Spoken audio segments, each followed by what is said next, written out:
Nadisa. Nantukin. Ati mo ba? Nantukin. Naramagata. Nantukin na. Anilin na, Jess lang. Nantukin. Isang Jess. Dura. Nantukin na. Anong maray? Arati, isang Jess. Arati. Nantukin. Mahal barbad. Mahal. Na barbad. Nantukin. Narapagat. Nantukin na. Narapagata. Woo! Narapagata. Nantukin na. Dura isang Jess. Arati. Nantukin na. Narapagata. Amahan ba din? Narasika. Narapaga. Ano mama? Arati, isang Jess. Dura. Nantukin na.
Nantukin.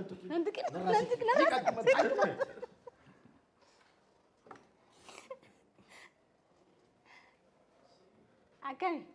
Nagu. Nagiya? Jer. Eenyu qaanke? Insarmu. Nantuqini fi narraa qabaan sadarkaa taatummaadhaaf xiqqashoo madaaluuf nama rakkisa. Arraaf galatoon.